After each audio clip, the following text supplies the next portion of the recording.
بسم اللہ الرحمن الرحیم۔ باب العلم انواریہ ایجوکیشنل سوسائٹی و جامعہ انواریہ حیدرآباد انڈیا کے زیر اہتمام اللہ تعالیٰ کے فضل و کرم سے مرکات کا درس قسط وار جاری ہے۔ آج کا درس شروع ہوتا ہے الباب الثانی فی الحجت وما یتعلق بہا، یہاں سے۔ تو مصنف علیہ رحمہ کہتے ہیں دوسرا باب حجت کے بیان میں اور حجت سے وابستہ کچھ باتوں کے بیان میں۔ یہ دوسرا باب حجت کے بیان میں ہے۔ اس سے پہلے پہلا باب قول شارح اور مؤرخ کے بیان میں تھا۔ حجت تو کتاب کے شروع میں حجت کی تعریف کر دی گئی۔ وہ معلومات تصدیقیہ جو مجہول تصدیقی تک موصل ہو وہ حجت ہے۔ مثال کے طور پہ العالم متغیر، کل متغیر حادث، یہ معلومات تصدیقیہ ہیں جو ایک مجہول تصدیقی العالم حادث تک موصل ہے۔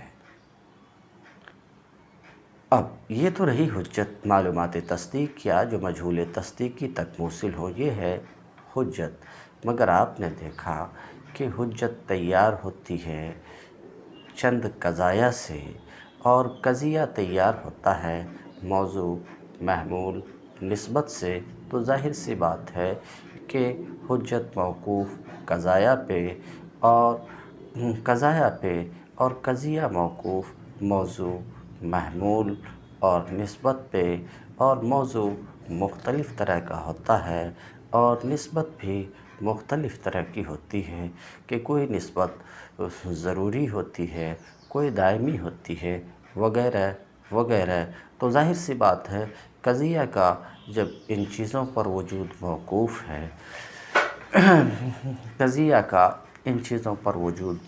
ہے تو ان باتوں کی معرفت بھی ضروری ہے۔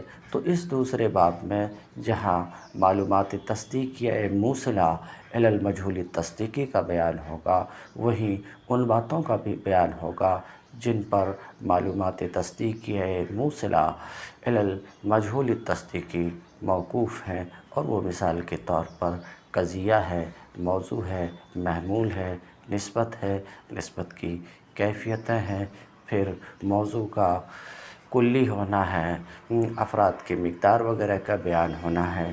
یہ باتیں بھی اس دوسرے باب میں بیان ہوں گی۔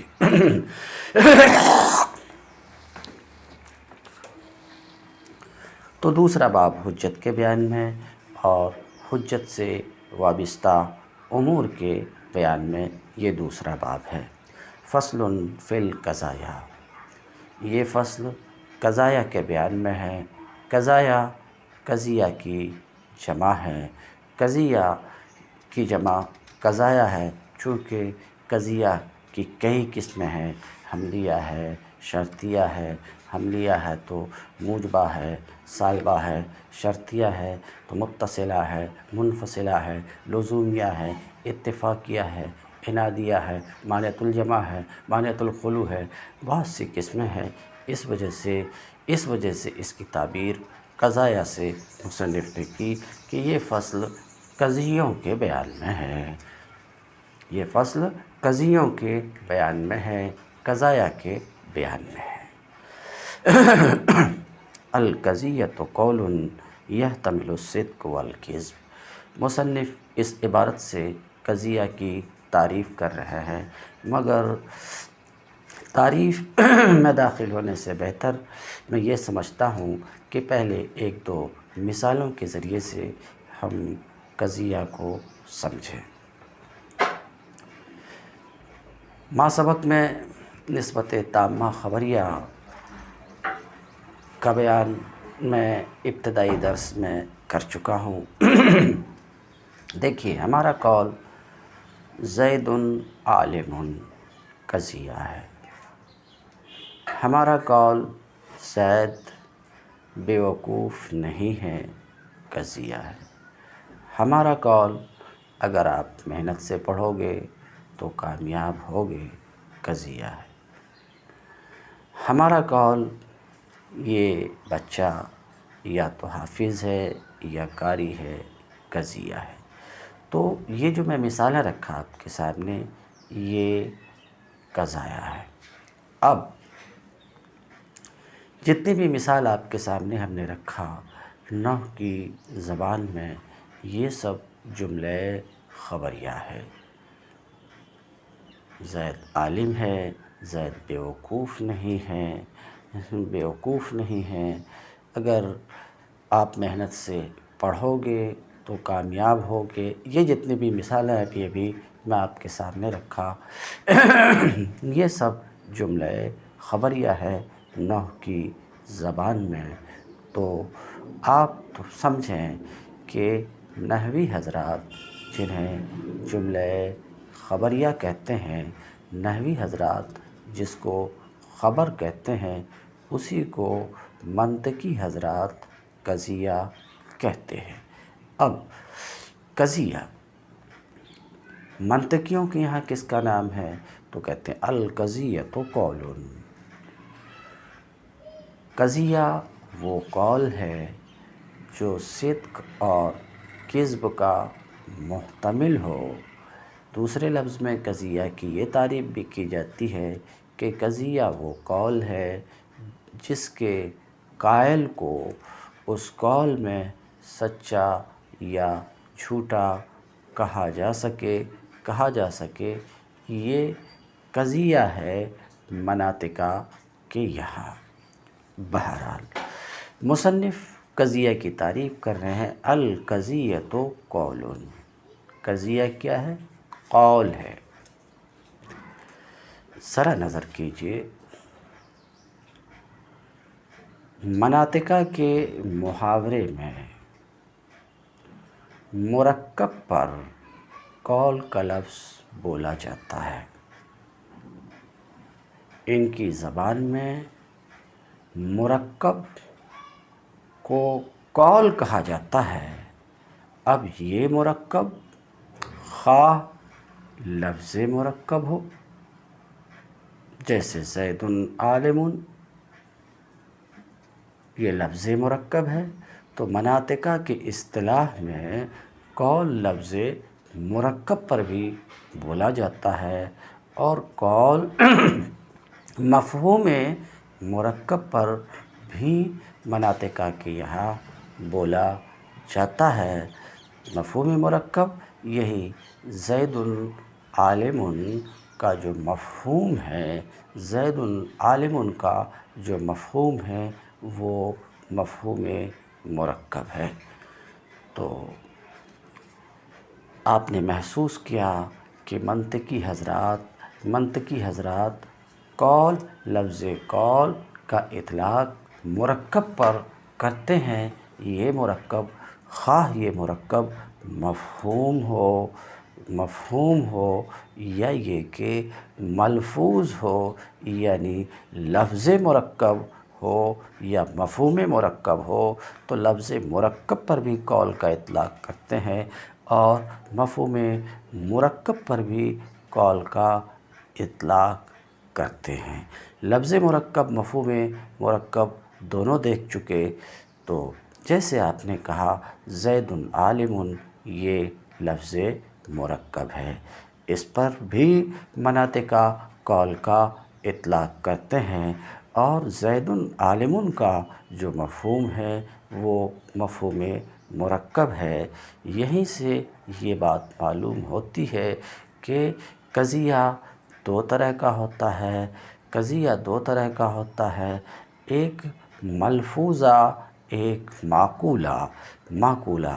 تو قضیہ دونوں کو متناول ہے، ملفوظہ کو بھی، معقولہ کو بھی۔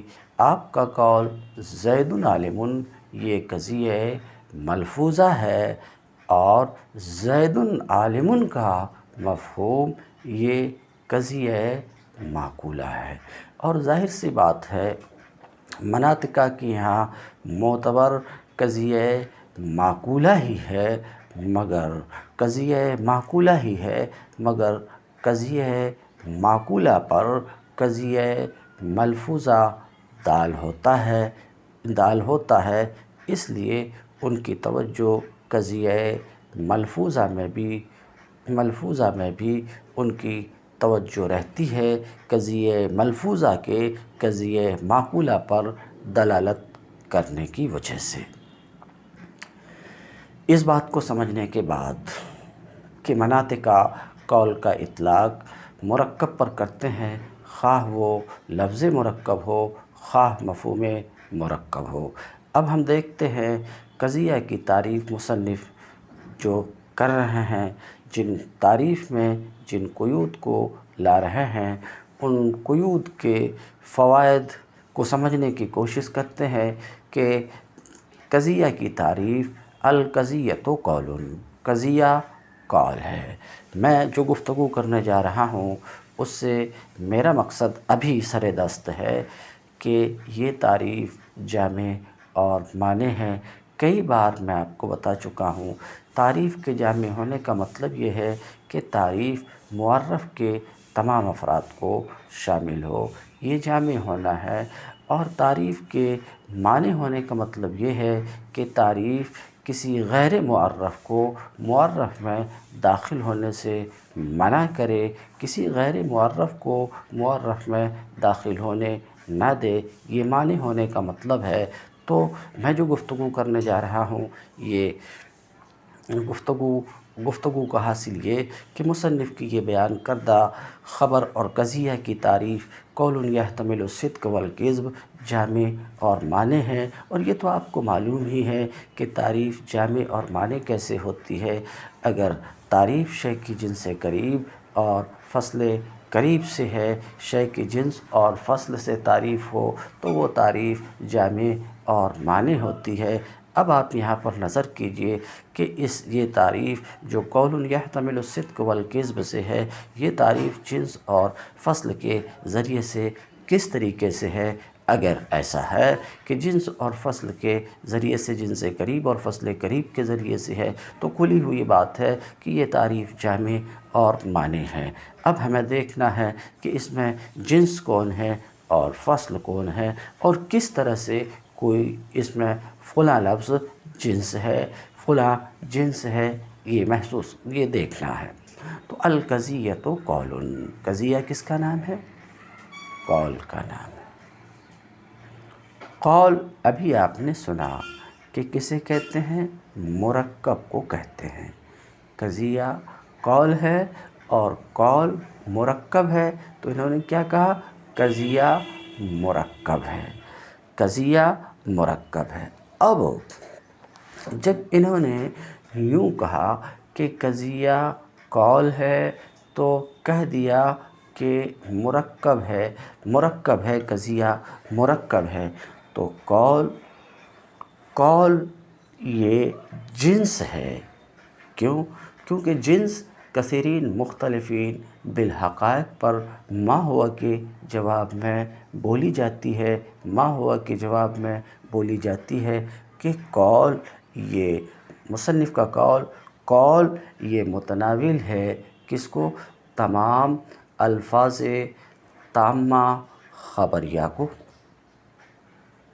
کیونکہ یہ سب مرکب ہے۔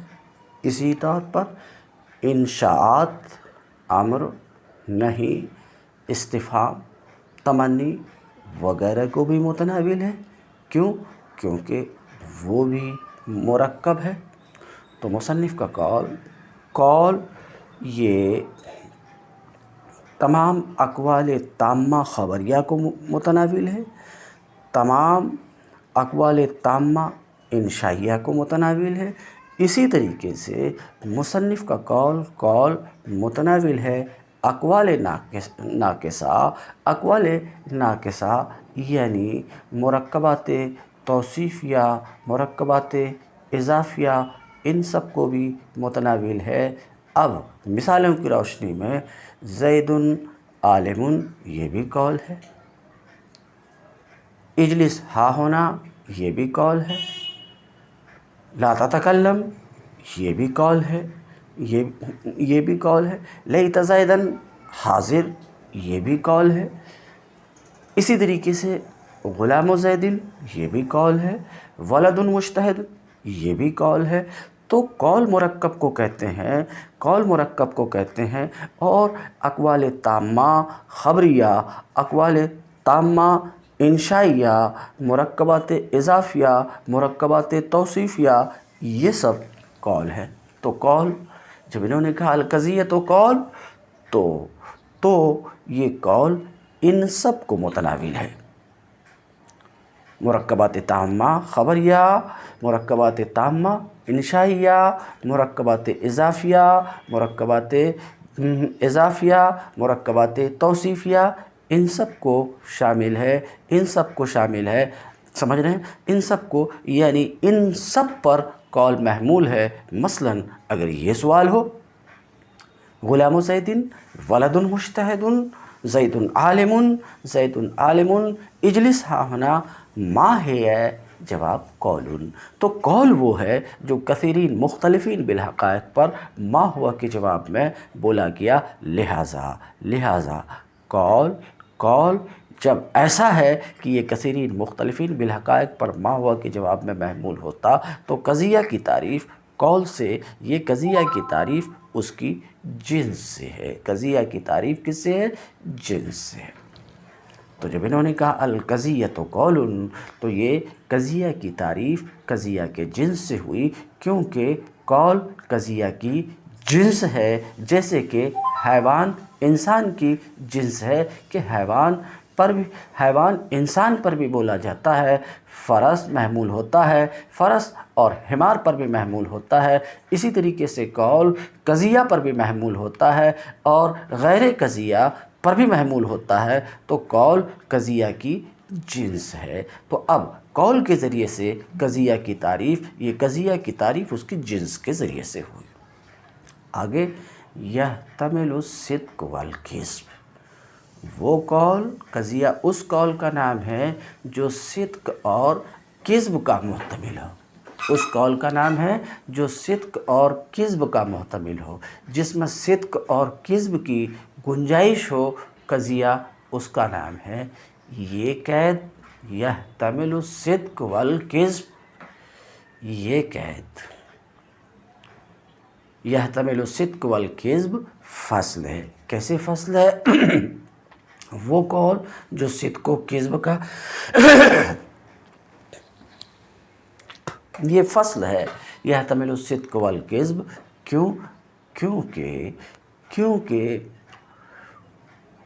وہ جو قضیہ کے، وہ افراد جو قضیہ کے مشارک ہیں، اس کی جنس قولیت میں، قول میں، اس کی جنس قول میں جو قضیہ کے مشارک ہیں، ان سب سے یہ یحتمل الصدق والکذب قضیہ کو ممتاز کر رہا، اور وہ جو شے کے جن سے قریب میں مشارک ہوں ان سے ممتاز کرے، وہ فصل ہوا کرتی۔ اور یحتمل الصدق والکذب کا یہی حال ہے کہ قول ہونے میں قضیہ کے جو مشارک ہیں، قضیہ کے جو مشارک ہیں، ان سب سے یعنی ان تمام افراد سے جو قضیہ کے شریک ہیں قول ہونے میں، ان سب سے یحتمل الصدق والکذب ممتاز کرتا ہے۔ کیوں؟ انشاءات قول ہے مگر صدق و کذب کا محتمل نہیں ہوتا۔ انشاء امر صدق و کذب کا محتمل نہیں، اسی طریقے سے نہیں وغیرہ صدق و کذب کا محتمل نہیں۔ تو یحتمل الصدق والکذب نے انشاءات کو نکال دیا، تمام انشاءات کو نکال دیا۔ اسی طریقے سے مرکب توصیفی، مرکب اضافی، مرکب بنائی، ان سب کو یحتمل الصدق والکذب نے نکال دیا قضیہ سے، کیونکہ ان میں سے کوئی بھی صدق و کذب کا محتمل نہیں ہے۔ تو جب صرف قول کہا تھا تو یہ سب داخل تھے، مرکب اضافی بھی، مرکب توصیفی بھی، انشاءات بھی، یہ سب داخل تھے۔ مگر جب یحتمل الصدق والکذب کہا تو وہ جو داخل تھے قضیہ میں، قول کہنے کی وجہ سے جو داخل ہو گئے تھے بلفظ دیگر قضیہ کے قول میں جتنے افراد شریک تھے ان سب سے یحتمل الصدق والکذب نے قضیہ کو ممتاز کر دیا۔ لہٰذا مصنف کا یہ قول یحتمل الصدق والکذب یہ فصل ہے۔ کیونکہ فصل وہی ہوتی ہے جو شے کے قوام میں داخل ہوتی ہے اور شے کو ان تمام افراد سے ممتاز کرتی ہے جو شے کے شرکا ہوتے ہیں اس کے جنس میں۔ اور یحتمل الصدق والکذب کا یہی حال ہے کہ یحتمل الصدق والکذب قضیہ کو ان تمام سے ممتاز کرتا ہے جو قول ہے مگر قضیہ نہیں ہے، قول ہے مگر قضیہ نہیں ہے، یعنی انشاءات وغیرہ ان سب سے یہ یحتمل الصدق والکذب ممتاز کر رہا ہے۔ لہٰذا مصنف کا یہ قول یحتمل الصدق والکذب یہ فصل ہے۔ تو آپ نے دیکھا القضیۃ قول یحتمل الصدق، قضیہ وہ قول ہے جو صدق اور کذب کا محتمل ہو۔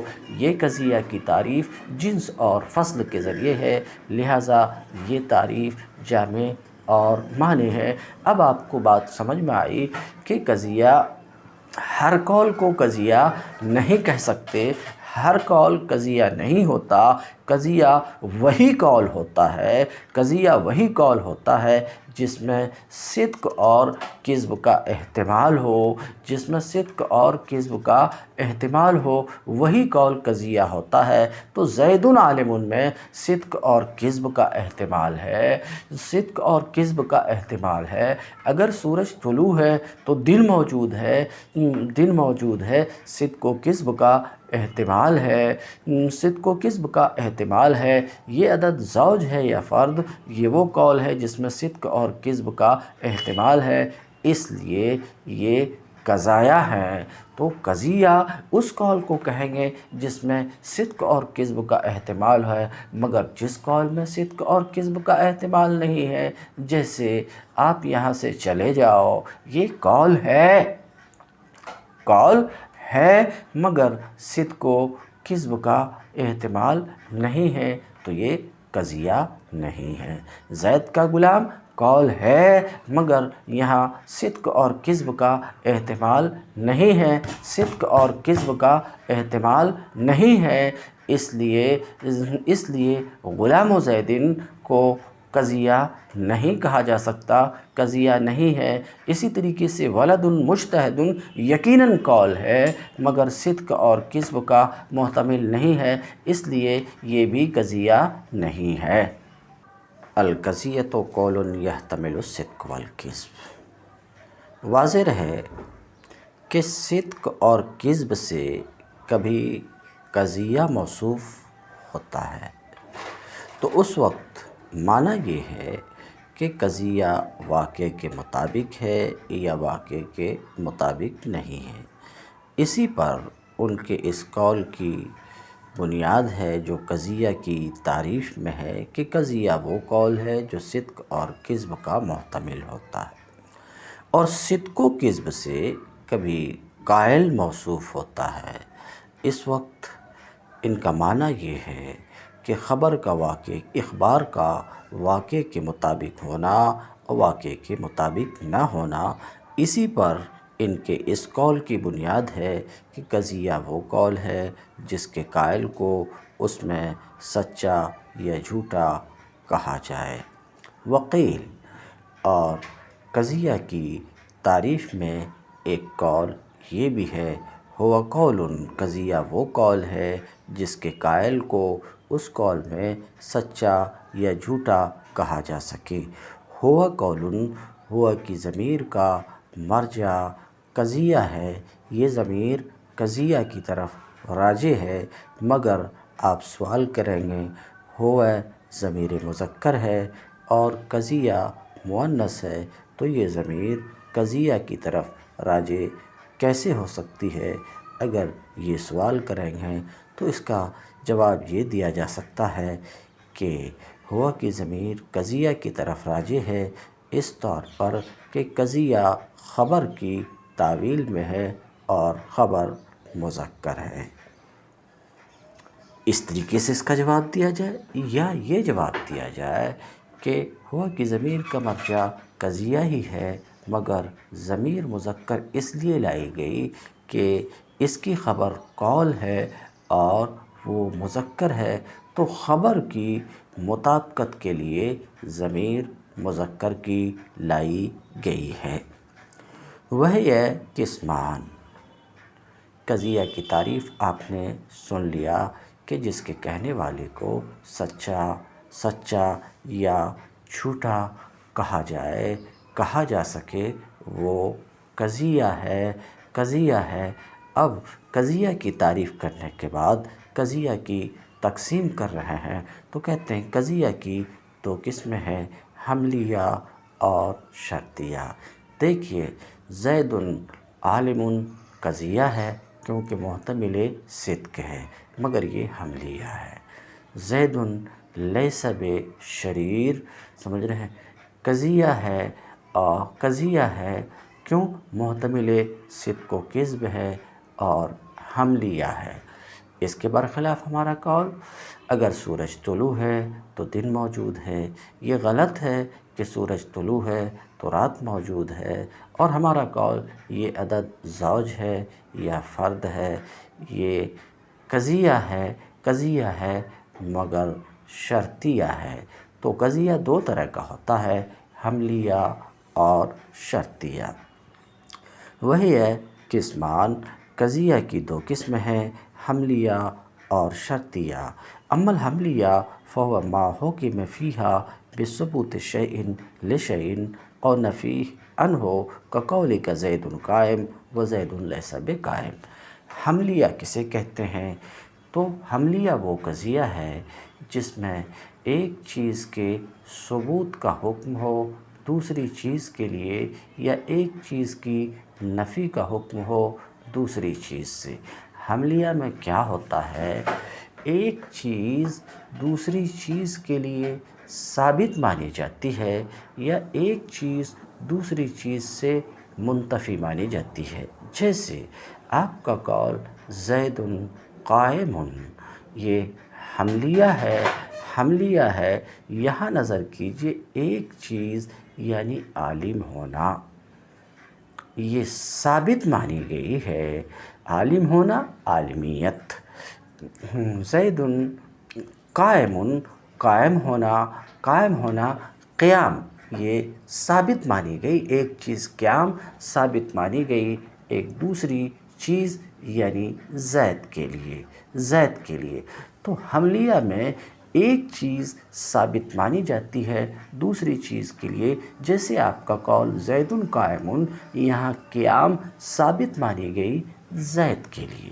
تو حملیہ میں ایک چیز کا ثبوت دوسری چیز کے لیے ہوتا ہے، یا ایک چیز منتفی اور برطرف مانی جاتی ہے دوسری چیز سے، جیسے آپ کا قول زید لیس بقائم میں ایک چیز یعنی قیام منتفی مانی گئی ایک دوسری چیز زید سے، قیام کو برطرف مانا گیا ہے ایک دوسری چیز زید سے، یہی حملیہ ہے۔ تو حملیہ میں کیا ہوتا ہے؟ ایک چیز کا ثبوت دوسری چیز کے لیے ہوتا ہے، یا ایک چیز کی نفی دوسری چیز سے ہوتی ہے، یعنی ایک چیز دوسری چیز کے لیے ثابت مانی جاتی ہے یا ایک چیز دوسری چیز سے منتفی مانی جاتی ہے۔ اب یہ ایک چیز دوسری چیز جو میں بول رہا ہوں، اگر آپ کو سمجھنے میں دقت ہو تو اس طریقے سے سمجھیے کہ دیکھیے، جو چیز ثابت مانی جائے یا جو چیز برطرف مانی جائے، جیسے ابھی جو دو مثال دیا، تو قیام ثابت مانی گئی ہے قیام کو ثابت مانا گیا ہے یا برطرف مانا گیا؟ تو جو چیز ثابت مانی جائے، جس چیز کا ثبوت مانا جائے یا جس چیز کا انتفاع مانا جائے، اسے محمول کہتے ہیں۔ تو محمول وہ ہے جو ثابت مانا جائے یا منتفی مانا جائے۔ محمول وہ چیز ہے جو چیز ثابت مانی جائے یا منتفی مانی جائے، وہ محمول ہے۔ اور جس کے لیے ثابت مانی جائے یا جس سے منتفی مانی جائے، جیسے زید کے لیے قیام ثابت، قیام کو زید کے لیے ثابت مانا گیا ہے یا قیام کو زید سے منتفی مانا گیا، تو زید یہاں ان دونوں مثال میں وہ ہے جس کے لیے کوئی چیز ثابت مانی گئی ہے یا جس سے کوئی چیز منتفی مانی گئی ہے۔ تو یاد رکھیے کہ جس کے لیے کوئی چیز ثابت مانی گئی ہو یا جس سے کوئی چیز منتفی مانی گئی ہو، اسے موضوع کہتے ہیں۔ تو اسی سے آپ سمجھ گئے ہوں گے کہ قضیہ حملیہ میں ایک موضوع ہوتا ہے، ایک محمول ہوتا۔ نسبت کی بات ہم بعد میں کریں گے، سمجھ رہے ہیں؟ یعنی جس کے لیے کوئی چیز ثابت مانی گئی ہو یا جس سے کوئی چیز منتفی اور برطرف مانی گئی ہو، وہ موضوع ہے، اور جو چیز ثابت مانی گئی ہو یا جو چیز منتفی مانی گئی ہو، وہ محمول ہے۔ وہ کیا ہے؟ محمول ہے۔ تو حملیہ کی تعریف آپ کو سمجھ میں آئی کہ حملیہ وہ قضیہ ہے جس میں کوئی چیز ثابت مانی گئی ہو یا جس میں کسی چیز کی نفی کی گئی ہو، جس میں کسی چیز کی نفی کی گئی ہو بلفظ دیگر۔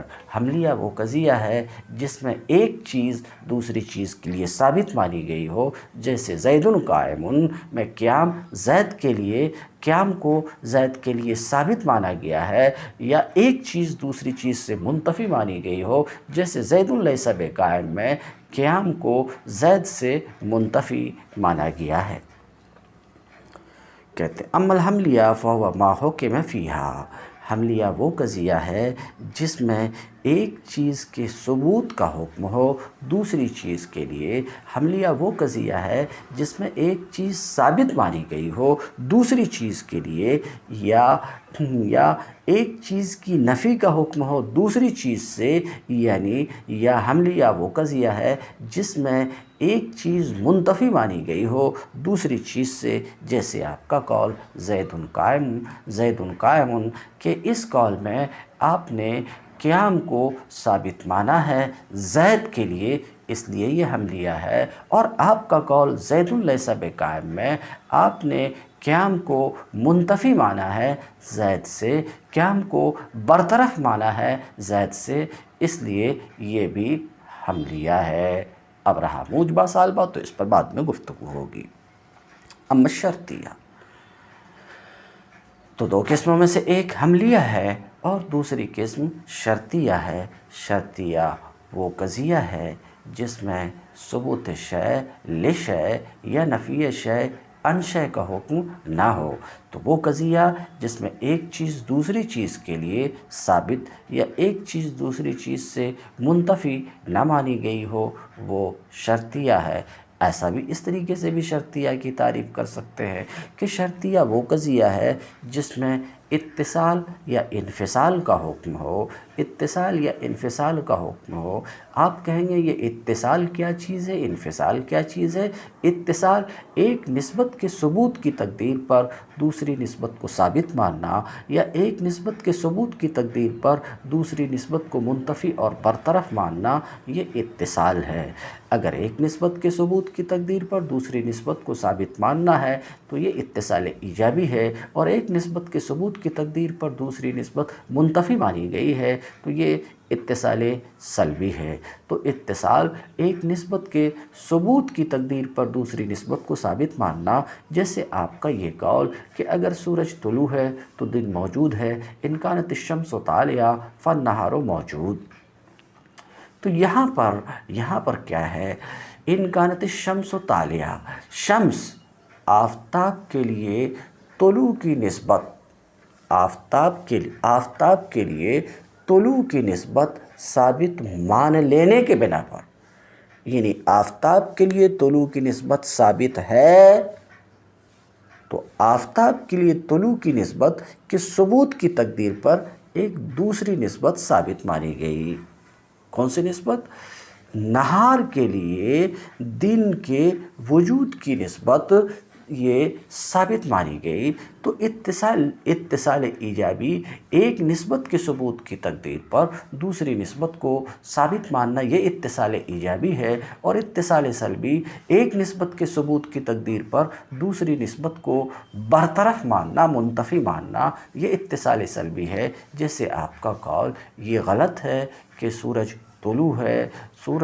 طلوع ہے تو رات موجود ہے۔ دیکھ لیجئے لیس ان کانت الشمس طالعہ فاللیل موجود۔ آپ کے اس قول میں کیا ہوا ہے کہ آفتاب کے لیے طلوع کی نسبت کا ثبوت مان لینے کے بنا پر ایک دوسری نسبت لیل سے وجود کی نفی، لیل سے وجود کی نسبت کی نفی آپ نے مانا ہے، تو ایک نسبت کے ثبوت کی تقدیر پر دوسری نسبت کو منتفی ماننا یہ اتصال سلبی ہے۔ تو بہرحال شرطیہ کی تعریف میں آپ یوں بول سکتے ہیں کہ شرطیہ وہ قضیہ ہے جس میں اتصال کا حکم ہو اور یا انفصال کا حکم ہو۔ اتصال تو آپ نے سمجھ لیا، ایک نسبت کے ثبوت کی تقدیر پر دوسری نسبت ثابت مانی گئی ہو، یا ایک نسبت کے ثبوت کی تقدیر پر دوسری نسبت منتفی مانی گئی، یہ اتصال ہے۔ تو شرطیہ وہ قضیہ جس میں اتصال مانا گیا ہو یا انفصال۔ انفصال دو نسبتوں کے درمیان تنافی مانی گئی ہو یا تنافی کی نفی مانی گئی ہو۔ تنافی جیسے آپ کا قول یہ لڑکا یا تو حافظ ہے یا قاری ہے، یہاں دو نسبتیں ہیں، یہ لڑکا حافظ ہے، یہ لڑکا قاری ہے، ان دونوں کے درمیان تنافی مانی گئی ہے۔ یہ عدد زوج ہے یا یہ عدد فرد ہے، دو نسبتیں ہیں، دو نسبتوں کے درمیان تنافی مانی گئی، تو دو نسبتوں کے درمیان اگر تنافی مانی گئی تو یہ انفصال ایجابی ہے، اور اگر دو نسبتوں کے درمیان تنافی کی نفی مانی گئی تو یہ انفصال سلبی ہے۔ جیسے آپ کا قول یہ غلط ہے کہ یہ شخص یا تو حافظ ہے یا عالم ہے، یہاں تنافی کی نفی مانی گئی ہے، تنافی کی یعنی دونوں نسبتوں کے درمیان تنافی نہیں ہے، اس لیے کہ یہ شخص دونوں ہے، یا اس لیے کہ یہ شخص دونوں میں سے کچھ بھی نہیں ہے،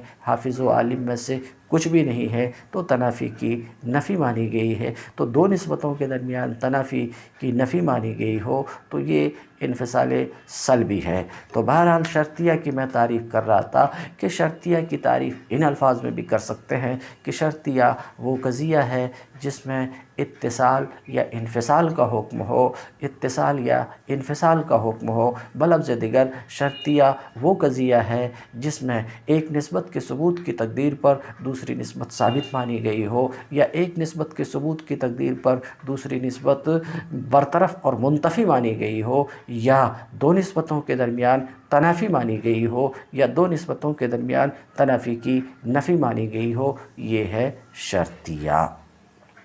اس طریقے سے بھی تعریف کر سکتے ہیں، اور جس طریقے سے مصنف نے تعریف کی وہ تعریف بھی آپ کر سکتے ہیں کہ شرطیہ وہ قضیہ ہے جس میں ثبوت شے لشے یا نفی شے عن شے کا حکم نہ ہو، بلکہ اتصال یا انفصال کا حکم ہو۔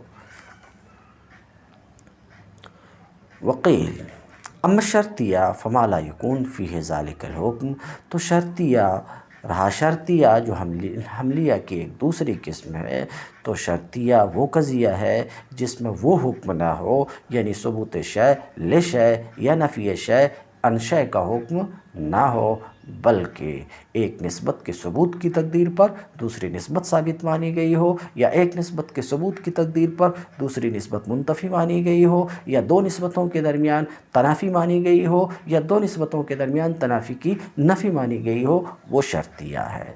وقیل ایک تعریف تو آپ نے سن لیا، ایک تعریف اور اس عبارت سے مصنف شرطیہ کی کر رہے ہیں۔ الشرطیۃ ما ینحل الی قضیتین، شرطیہ وہ قضیہ ہے جو دو قضیہ کی طرف منحل ہو۔ شرطیہ وہ قضیہ ہے جو دو قضیوں کی طرف منحل ہو۔ انحلال اور تحلیل۔ تحلیل کیا ہے؟ کسی بھی شے کی تحلیل اس شے کی صورت کو باطل کرنا ہے۔ تو تحلیل قضیہ، قضیہ کی صورت کو باطل کرنا، یہ تحلیل قضیہ ہے۔ تو کیا کہہ رہے ہیں؟ انحلال قضیہ، قضیہ کی صورت کا باطل ہونا، یہ انحلال قضیہ ہے۔ قضیہ کی صورت کیا ہے؟ موضوع رکھا، محمول اور نسبت قضیہ کی صورت حاصل ہو گئی، زید ہو عالم، قضیہ کی صورت حاصل ہو گئی۔ مقدم تالی آپ نے رکھا، مقدم اور تالی رکھا، تو رکھتے ہی نسبت بھی حاصل ہوئی۔ آپ نے مقدم و تالی رکھا تو قضیہ شرطیہ کی صورت حاصل ہوئی، اور آپ نے کہا ان کانت الشمس طالعہ فالنہار موجود، قضیہ کی صورت حاصل ہوئی۔ تو یہ قضیہ کی صورت کا حصول ہے، قضیہ تیار ہوا ہے۔ اب یہ تیار شدہ قضیہ کی صورت اگر آپ باطل کرنا چاہتے ہیں تو یہ صورت کو باطل کر سکتے ہیں۔ مثلا یہ قضیہ شرطیہ ہے، تو ادوات اتصال ان اور فا جو یہاں پر ہے، ان کانت الشمس طالعہ فالنہار موجود، اور منفصلہ میں اما اور او ہے، اس کو جب آپ ہٹا دیں گے تو قضیہ کی صورت باطل ہو جائے گی۔ یہ تحلیل قضیہ ہے، یہ انحلال قضیہ ہے۔ تو میں انحلال کا مطلب آپ کو بتا رہا تھا، کیونکہ شرطیہ کی تعریف میں انحلال کا لفظ آ رہا ہے، تو انحلال قضیہ کا مطلب آپ سمجھ چکے ہوں گے، قضیہ کی صورت کا باطل ہونا۔ تحلیل قضیہ، قضیہ کی صورت کا باطل کرنا، یہ تحلیل قضیہ ہے۔ تو بعض لوگوں نے شرطیہ کی تعریف اس طریقے سے کی ہے کہ شرطیہ وہ قضیہ ہے جو دو قضیہ کی طرف منحل ہو، یعنی شرطیہ کی صورت کو جب آپ باطل کریں، شرطیہ کی صورت کو باطل کریں گے تو آپ کو دو قضیے حاصل ہوں گے، دو قضیے حاصل ہوں گے۔ بعض نے اس طریقے سے شرطیہ کی تعریف کی، مثلا ان کانت الشمس طالعہ فالنہار موجود، اس کی صورت کو آپ باطل کریں، ان اور فا کو ہٹائیں۔ جب ان اور فا کو ہٹائیں گے تو اس قضیہ کی تحلیل ہو جائے گی، اس قضیہ کی تحلیل ہو جائے گی، اور بچ جائے گا الشمس طالعہ، اور بچ جائے گا النہار موجود۔ الشمس طالعہ بھی ایک قضیہ ہے، النہار موجود بھی ایک قضیہ ہے۔ تو دیکھیے اس قضیہ کی جب ہم نے تحلیل کیا تو تحلیل کے وقت، تحلیل کرنے کے بعد، تحلیل کرنے سے دو قضیہ ہمیں حاصل ہوا، تو حال یہ ہے کہ یہ قضیہ دو قضیہ کی طرف منحل ہے۔ یہ قضیہ مثال کے طور پہ دو قضیہ کی طرف منحل ہے، تو یہ شرطیہ ہے۔ اور اگر قضیہ دو قضیہ کی طرف منحل نہ ہو، چاہے دو مفرد کی طرف منحل ہو یا ایک مفرد اور ایک قضیہ کی طرف منحل ہو، اگر ایسی صورت ہے تو وہ شرطیہ نہیں ہے بلکہ وہ حملیہ ہے۔ جیسے آپ کا قول زید هو عالم، اس قضیہ کی تحلیل کیے، رابطہ کو ہٹا دیے، نسبت کو حذف کر دیے، جو نسبت ہے نسبت کو ہی ختم کر دیا آپ نے، تو بچ جائے گا زید اور عالم، زید اور عالم۔ تو اب تحلیل کے بعد اس کے طرفین، تحلیل کے بعد اس قضیہ کے طرفین دو قضیہ نہیں رہتے، تحلیل کے بعد اس قضیہ کے طرفین دو قضیہ نہیں ہیں، لہٰذا یہ شرطیہ نہیں ہے، کیونکہ شرطیہ تو اسے کہتے ہیں کہ تحلیل کے بعد اس کے طرفین دو قضیہ ہوں، اور زید هو عالم کی تحلیل کریں گے تو اس کے طرفین دو قضیہ نہیں رہتے بلکہ دو مفرد رہتے ہیں۔ اسی طریقے سے زید ابوہ قائم، اس کی بھی تحلیل کریں گے، یعنی زید هو ابوہ قائم، اس کی بھی تحلیل کریں گے تو اس کا ایک طرف زید رہتا اور ایک طرف ابوہ قائم رہتا ہے، تو بھی اس صورت میں بھی اس کے طرفین دو قضیہ نہیں ہیں بلکہ ایک طرف مفرد ہے اور ایک طرف قضیہ ہے، اور شرطیہ تو وہ قضیہ ہے جس کے طرفین تحلیل کے بعد دو قضیہ ہوں، سمجھ رہے ہیں؟ لہٰذا زید هو قائم، زید ابوہ قائم، یہ شرطیہ نہیں ہے بلکہ حملیہ ہے۔ مصنف کے الفاظ دیکھیں، وقیل، اور شرطیہ کی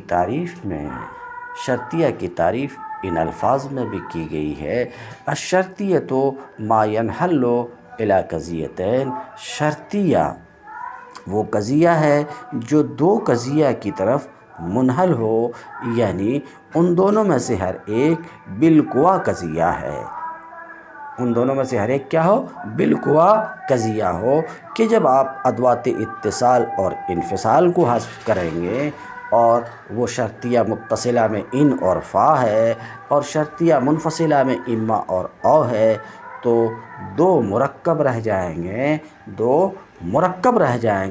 کہ ان میں اگر حکم کا اعتبار کر لیا جائے تو ان دونوں میں سے ہر ایک قضیہ ہو جائیں گے۔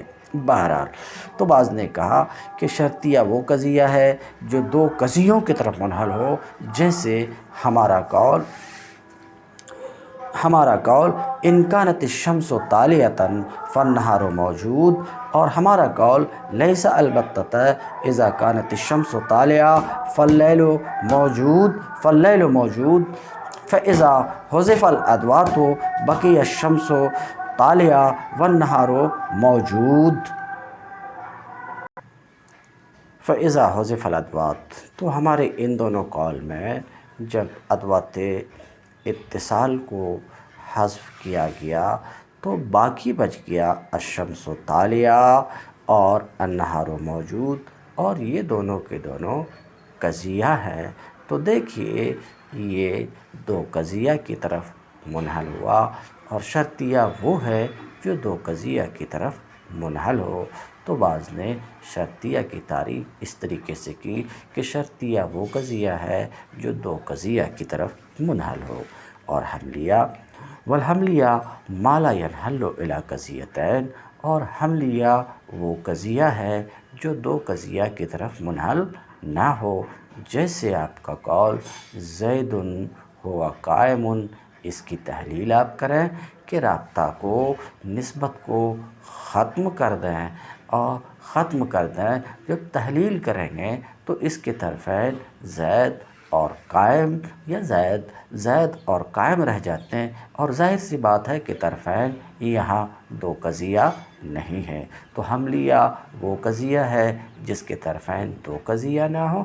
اسی طریقے سے آپ کا قول زید ابوہ عالم، اس کی بھی تحلیل کریں گے تو اس کا ایک طرف زید ہے، ایک طرف ابوہ عالم ہے، یہ طرفین بھی قضیہ نہیں ہیں، بلکہ ایک طرف ایک مفرد ہے اور ایک طرف ایک قضیہ ہے۔ تو حملیہ وہ قضیہ ہے جس کے طرفین دو قضیہ نہ ہوں، خواہ دونوں مفرد ہوں یا ایک مفرد اور ایک قضیہ ہو۔ بعض نے حملیہ کی تعریف اس طریقے سے کی ہے، والحملیۃ ما لا ینحل الی قضیتین، اور حملیہ وہ قضیہ ہے جو دو قضیوں کی طرف منحل نہ ہو، بلکہ حملیہ منحل ہو یا تو دو مفرد کی طرف، جیسے آپ کا قول زید ہوا قائم، کہ جب آپ اس کی تحلیل کریں گے یعنی رابطہ جو یہاں پر ہوا ہے اسے حذف کریں گے تو باقی بچ جائے گا زید اور قائم، اور زید اور قائم یہ قضیہ نہیں ہے بلکہ دو مفرد ہے، یا یہ قضیہ منحل ہوگا ایک مفرد اور ایک قضیہ کی طرف، جیسے آپ کا قول زید ابوہ قائم، کہ جب آپ اس کی تحلیل کریں گے تو باقی بچے گا زید اور وہ مفرد ہے، اور باقی بچے گا ابوہ قائم اور وہ قضیہ ہے۔ تو حملیہ اور شرطیہ کی دو تعریف آپ نے سماعت فرما لی۔ آگے الحملیۃ ضربان، اب اولاً قضیہ کی تقسیم کی گئی، حملیہ اور شرطیہ کی طرف ہر ایک کی تعریف بتا دی گئی۔ اب اس بات کے جان لینے کے بعد کہ قضیہ کی دو قسمیں ہیں، حملیہ اور شرطیہ، یہ بھی جانیے کہ حملیہ کی بھی دو قسم ہیں۔ یہ جو حملیہ کی تقسیم ہو رہی نسبت کے اعتبار سے کہ یہ نسبت ایجابیہ ہے یا سلبیہ ہے، نسبت ایجابیہ ہے یا سلبیہ ہے، اس اعتبار سے قضیہ حملیہ کی دو قسم ہے، موجبہ اور سالبہ۔ کہتے ہیں الحملیۃ و ضربان، حملیہ کی دو قسم ہے، ایک موجبہ جیسے آپ کا قول زید عالم، آپ کا قول زید ہوا عالم، یہ موجبہ ہے، حملیہ موجبہ ہے، کیونکہ یہاں ثبوت شے لشے کا حکم ہے، کیونکہ آپ کا قول زید عالم، آپ کا قول زید قائم، یہ حملیہ موجبہ ہے، کیونکہ یہاں ایک چیز یعنی قیام ثابت مانی گئی ایک دوسری چیز زید کے لیے، تو ثبوت شے لشے ہے، ایک چیز کا ثبوت مانا گیا ہے دوسری چیز کے لیے، تو اگر ایک چیز ثابت مانی گئی ہو دوسری چیز کے لیے تو یہ موجبہ ہے، موجبہ ہے۔ تو زید قائم میں ثبوت شے لشے ہے، ایک چیز کا ثبوت دوسری چیز کے لیے، یہی حملیہ موجبہ ہے۔ اور آپ کا قول زید لیس بقائم میں ایک چیز منتفی مانی گئی ہے، ایک چیز کی نفی کی گئی ہے دوسری چیز سے، قیام کی نفی کی گئی ہے زید سے، تو آپ کا یہ قول زید لیس بقائم یہ حملیہ سالبہ ہے، کیونکہ حملیہ سالبہ وہ قضیہ ہے جس میں ایک چیز کی نفی مانی گئی ہو دوسری چیز سے، ایک چیز منتفی مانی گئی ہو دوسری چیز سے جس میں نفی شے ان شے کا حکم ہو۔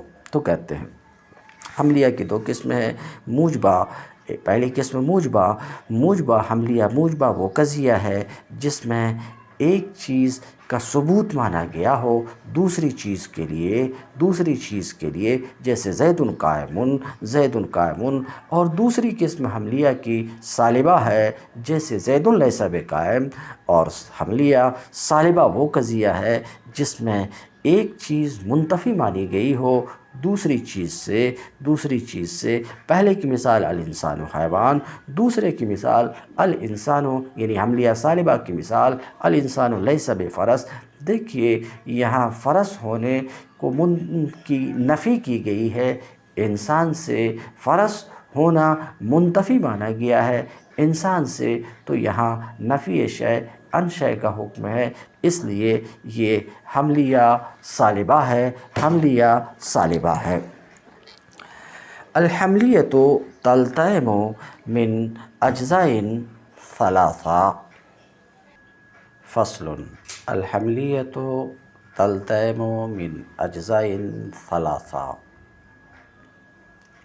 اس فصل میں یہ بات واضح کی جا رہی ہے کہ قضیہ حملیہ کے کتنے اجزاء ہوتے ہیں۔ تو واضح رہے قضیہ حملیہ کے 3 اجزاء ہوتے ہیں، نمبر 1 موضوع، نمبر 2 محمول، نمبر 3 رابطہ۔ موضوع، محمول، رابطہ۔ جیسے آپ نے سنا زید ہوا قائم قضیہ حملیہ ہے، اس قضیہ کے دیکھ لیجئے 3 اجزاء ہے، پہلا جز زید ہے جو موضوع ہے، دوسرا جز قائم ہے جو محمول ہے، اور تیسرا جز ہوا ہے جو رابطہ ہے۔ اسی طریقے سے زید لیس بسفیہ، زید بیوقوف نہیں ہے، یہاں بھی پہلا جز زید ہے جو موضوع ہے، دوسرا جز سفیہ جو محمول ہے، تیسرا جز لیس ہے جو رابطہ ہے۔ تو قضیہ حملیہ کے 3 اجزاء ہوتے ہیں، یعنی قضیہ حملیہ 3 اجزاء سے مل کر مرکب ہوتا ہے، ایک پہلا جز موضوع ہے، دوسرا جز محمول ہے، اور تیسرا جز رابطہ ہے۔ موضوع میں ابھی سمجھا چکا، جس کے لیے کوئی چیز ثابت مانی جائے یا جس سے کوئی چیز منتفی مانی جائے وہ موضوع ہے، اور موضوع ہے اور محمول وہ چیز ہے جو کسی کے لیے ثابت مانی جائے یا وہ چیز ہے جو کسی سے منتفی مانی جائے۔ پیچھے میں بیان کر چکا، اس لیے ابھی اشارہ کر رہا ہوں۔ اور رابطہ نسبت حکمیہ پر دلالت کرنے والے لفظ کو رابطہ کہا جاتا ہے۔ یہ تسمیۃ الدال باسم المدلول کے قبیل سے ہے کہ در حقیقت رابطہ کرنے والی ایک چیز کو دوسری چیز سے، محمول کو موضوع سے جوڑنے والی چیز نسبت حکمیہ ہے، مگر نسبت حکمیہ پر دلالت کرنے والے لفظ کو ہی رابطہ کہہ دیا۔ جو نام مدلول کا تھا وہ دال کو دے دیا، تو یہ تسمیۃ الدال باسم المدلول کے قبیل سے ہے۔ تو یہ بات واضح ہوئی، قضیہ حملیہ 3 اجزاء سے مرکب ہوتا ہے: موضوع، محمول، رابطہ۔ سماعت فرمائیں۔ الحملیۃ تلتئم من اجزاء ثلاثہ۔ قضیہ حملیہ مرکب ہوتا ہے 3 اجزاء سے۔ 3 اجزاء میں سے پہلا جز محکوم علیہ ہے، پہلا جز محکوم علیہ ہے اور اس کو موضوع کہا جاتا ہے۔ محکوم علیہ جس پر کسی چیز کا حکم لگایا گیا، جیسے آپ نے کہا الانسان و حیوان، یہ قضیہ حملیہ ہے۔ اس میں انسان محکوم علیہ ہے اور حیوان محکوم بھی ہے۔ انسان محکوم علیہ کیوں ہے؟ اس لیے کہ انسان پر حکم لگایا گیا تو یہ محکوم علیہ ہے۔ اور کس چیز کا حکم لگایا گیا؟ حیوان ہونے کا حکم لگایا گیا، تو حیوان محکوم بھی جس چیز کا حکم لگایا گیا، محکوم علیہ جس کے اوپر حکم لگایا گیا، تو کہتے ہیں ایک محکوم علیہ ہے اور اس کو موضوع کہتے ہیں۔ موضوع اس لیے کہتے ہیں کہ وہ وضع کیا گیا ہے اس لیے تاکہ اس پر کسی چیز کا حکم لگایا جائے۔ ایک محکوم علیہ ہے، اس کو موضوع کہا جاتا ہے، اور دوسرا جز محکوم بہ ہے اور اس کو محمول کہا جاتا ہے۔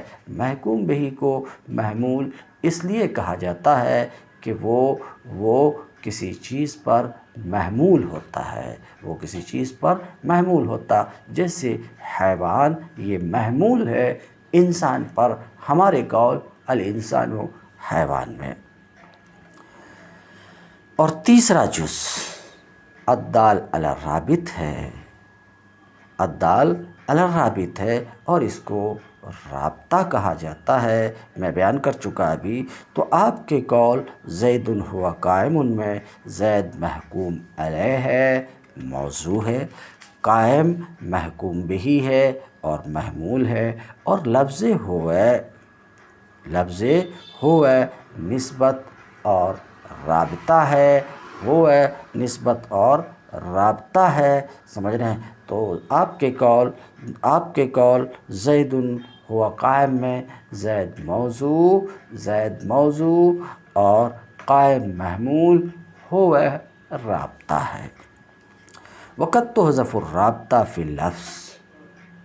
اب ایک دوسری بات، قضیہ رابطہ کے ذکر اور ترک کے اعتبار سے، قضیہ رابطہ کے ذکر اور ترک کے اعتبار سے ثنائی اور ثلاثی ہوتا ہے کہ قضیہ میں رابطہ اگر مذکور ہے تو وہ ثلاثیہ ہے، رابطہ اگر محذوف ہے، متروک ہے تو وہ ثنائیہ ہے۔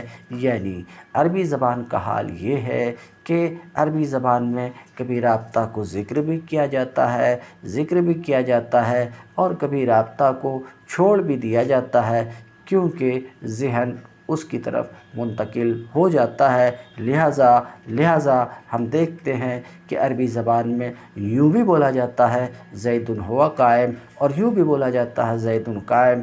پہلی مثال میں رابطہ مذکور ہے، دوسری مثال میں رابطہ مذکور نہیں ہے۔ تو زبان عربی کا حال یہ ہے کہ زبان عربی میں کبھی رابطہ ذکر بھی کی جاتی ہے، کبھی رابطہ کو ذکر بھی کیا جاتا ہے اور کبھی رابطہ کو حذف بھی کیا جاتا ہے۔ تو کہتے ہیں وقد تحذف الرابطہ فی اللفظ، لفظ میں کبھی رابطہ کو حذف کر دیا جاتا، مراد میں تو رابطہ محذوف نہیں ہوتا، کیونکہ رابطہ محذوف ہوگا تو وہ قضیہ ہی نہیں بن سکے گا۔ فیقال تو کہا جاتا ہے رابطہ کو حذف کر کے زید لفظ میں حذف کر کے زید قائم۔ دوسری قسم قضیہ کی شرطیہ ہے۔ تو حملیہ کے دیکھا آپ نے کہ حملیہ کے 3 اجزاء ہیں۔ کیا کیا ہے 3 اجزاء؟ موضوع، محمول، رابطہ۔ کہتے ہیں شرطیہ ایضاً اجزاء، قضیہ شرطیہ کے بھی اجزاء ہیں، یعنی قضیہ شرطیہ بھی حملیہ کی طرح مرکب ہے، بلکہ اس سے بڑا مرکب دکھتا، مرکب تو مرکب ہی ہے، یعنی اس کے اجزاء حملیہ کی بنسبت زیادہ ہیں۔ شرطیہ ایضاً اجزاء، قضیہ شرطیہ کے بھی اجزاء ہوتے ہیں۔ قضیہ شرطیہ کے پہلے جز کو مقدم کہا جاتا ہے، اس لیے کہ وہ جزء ثانی پر مقدم ہے رتبتاً، اور دوسرے جز کو تالی کہا جاتا ہے، اس لیے کہ وہ جزء اول کے بعد ہے، پیچھے ہے۔ تو آپ کے قول ان کانت الشمس طالعہ کان النہار موجود، اور آپ کے قول ان کانت الشمس آپ کا قول کہا گیا، آپ کے قول ان کانت الشمس طالعہ کان النہار موجود میں آپ کا قول ان کانت الشمس طالعہ یہ مقدم ہے، اور آپ کا قول النہار موجود یہ تالی ہے، اور رابطہ ہے الحکم بینہما، ان دونوں کے درمیان جو حکم ہے وہ رابطہ ہے۔